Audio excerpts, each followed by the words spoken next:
আপনি দেখছেন news now, আমরা জানি কোনটা খবর। All India Buddhist forum Tripura রাজ্য কমিটির উদ্যোগে একাধিক গুরুত্বপূর্ণ দাবিকে সামনে রেখে একটি কর্মসূচির আয়োজন করা হয় রবিবার। এ উপলক্ষে এক সমাবেশ ও আলোচনা সভায় অনুষ্ঠিত হয় আগরতলা বেনুবন বুদ্ধবিহারে প্রাঙ্গণে আয়োজিত এই আলোচনা সভায় উপস্থিত ছিলেন অল ইন্ডিয়া বুদ্ধিস্ট ফোরামের সর্বভারতীয় মহাসচিব আকাশ লামা।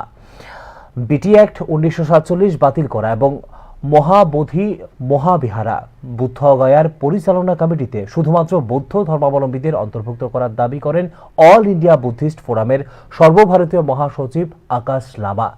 বুদ্ধগয়া বৌদ্ধ ধর্মের সর্বাপেক্ষা পবিত্র তীর্থস্থান এবং তাঁর পরিচালন ব্যবস্থায় বৌদ্ধ সম্প্রদায়ের পূর্ণ অধিকার নিশ্চিত করা প্রয়োগ বলে দাবি করা হয় ফোরামের পক্ষ থেকে।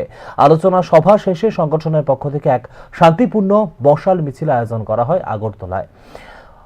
মিছিলটি বেনুবন বুদ্ধ মন্দির থেকে শুরু হয়ে কর্নেল চৌমুহনী ও বিদুরকর্তা চৌমুহনী অতিক্রম করে শেষ হয় রবীন্দ্র শতবার্ষিকী ভবনের সামনে গিয়ে। শান্তিপূর্ণভাবে তাদের দাবিগুলো তুলে ধরেন মিছিলের অংশগ্রহণকারীরা।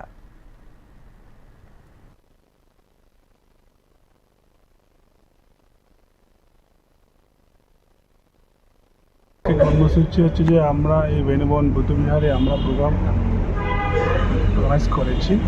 এখান থেকে আমরা শুরু করি এই যে আমাদের all India Buddhist forum Tripura committee আছে, ওরা অর্গানাইজ করেছে। আমাকে রিকোয়েস্ট করেছি কি এই বেনুবন বুদ্ধবিহারে একটা আমরা এখানে সবাই মিলে একটা সভা করবো, যেন আমি অনুমতি দিয়েছি। আমরা এখান থেকে এই সভাটা মিছিল করে এখান থেকে আমরা রবীন্দ্র ভবনে যাবো সবাইকে জানার জন্য একটা পিস মেসেজ আজকে।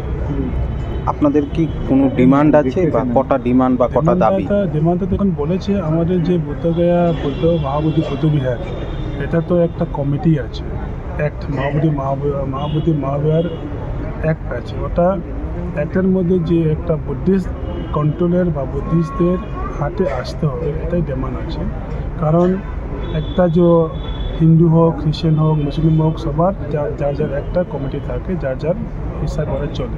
তো একটা বুদ্ধ গয়া হচ্ছে main Buddhist worship place, enlightenment place. ওটাকে যদি অন্যজন কন্ট্রোল করে তা হয় না। এই জন্য আমরা চাই ওখানে যাতে বৌদ্ধদের হাতে থাকে, আসে, এই জন্য আমরা ডিমান্ড করছি।